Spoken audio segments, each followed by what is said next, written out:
escaped from a concentration camp. And they called the Gestapo, and they took us back.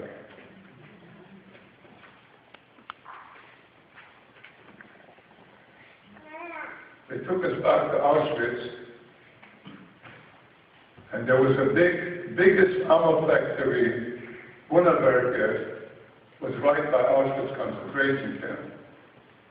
And the American and the British airplanes came down. They were flying so low we could shake hands with them. And they tried to bomb the factories that made airplane tanks and ammo. This was our luck, that we didn't get killed, because they were busy hiding, because they were afraid that they're going to get killed.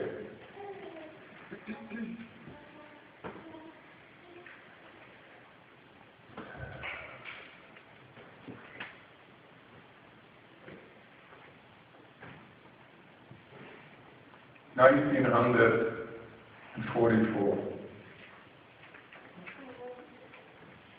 The Russian army started marching in,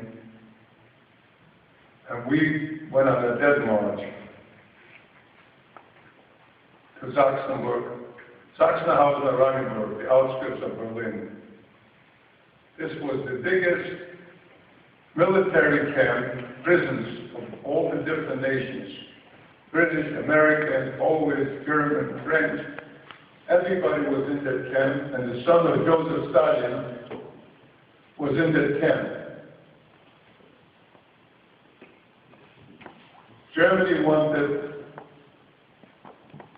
40,000 trucks from the Russians so they would release Joe Stalin. That camp was wired all around with electric wires. And the father, Joe Stalin, said, "Нет," which means in Russian, no. And when the son found that out, he threw himself on the electric wires. Dead on arrival. British, American soldiers were treated worse than anything. There's no way in the world to describe the life that we went through. There's nothing in the world that is worse. If any person would live 1,000 years, and I'm just scraping the top, the torture and everything, because I don't want to get into the details, what they did to the people. They were shoving priests, rabbis, ministers into the crematories in Auschwitz. They didn't care. They killed gypsies.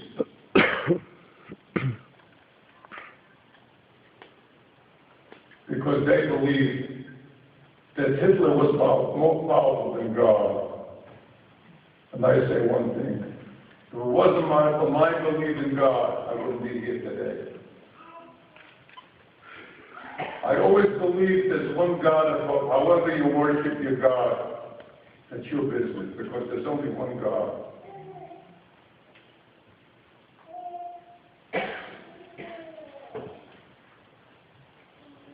From Oranienburg, Sachsenhausen, they took us to Bergen-Belsen. It was already on January of 1945.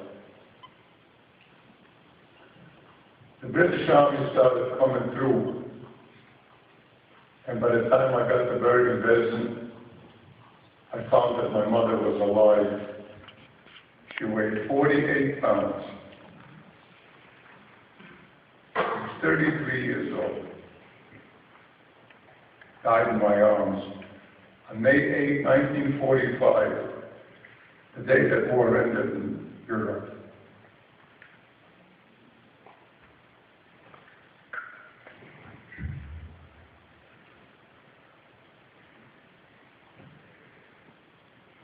Tough.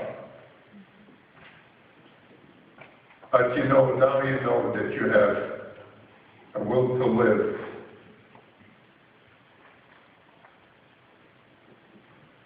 I was liberated in Bergen-Belsen. The British Army came in, and their tanks were similar to the Hungarian army, but when I heard the guy say something in English, I jumped on top of the first tank, and there was a colonel. I stole his wallet with the money. He says, "You can keep the money, give me back my wallet." And they showered me with food, with everything.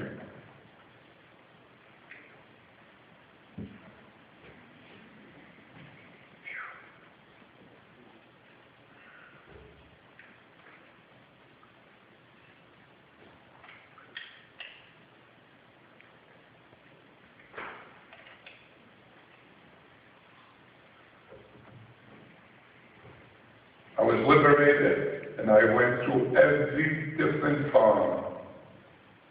And I want to tell you something. I have never eaten so much in my life, going from one farm to the other. Had a long coat, and everywhere I went in, I put the ham. It was kosher ham, yeah. And salami, whatever I could get stuffed it into, because I thought maybe the next day I wouldn't have what to eat. And traveled to Germany, and I stopped. There were 4 zones. Getting Eichenberg, they had the British, American, Russian, and the French zone. And I was at that time with one of my uncles, my mother's older brother. And we traveled trying to find family. And the train, we got on the train, and I was wearing a Thompson submachine gun around me with a British uniform. I think you probably see a picture of it.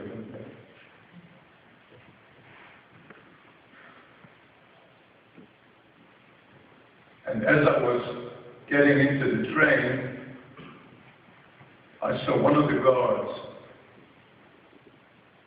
that worked me pretty badly in Auschwitz.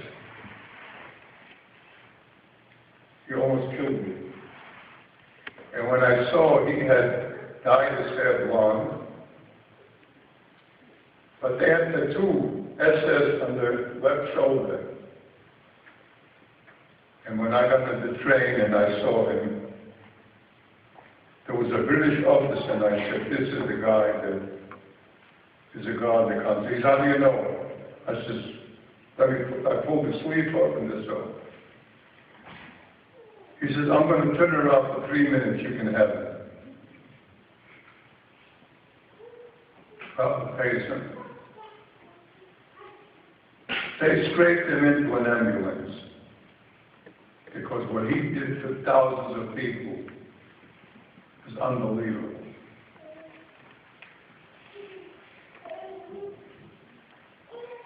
As we traveled to different cities, my uncle and I, we found out that my father was alive, and he was in Innsbruck, Austria, working for the United States Army. My father was a master tailor. We had tailor shops in Europe. And he was making Eisenhower jackets. He worked for General Eisenhower, Colonel Noble, all the top staff that they had in Europe. And as we come into one town, he moved to another one. They kept moving with the military. Finally, after about 3 weeks, I caught up with him, and I was wearing a British uniform with the helmet, with the machine gun over my chest, and I walked in and I said, "What would you say if I would tell you that one of your sons is alive?" Well, he recognized my voice. And unbelievable, that, but he knew that my brother was dead. He didn't know about my mother, but I told him. And I decided to go back to school. And I went to art school. Across the street from the art school,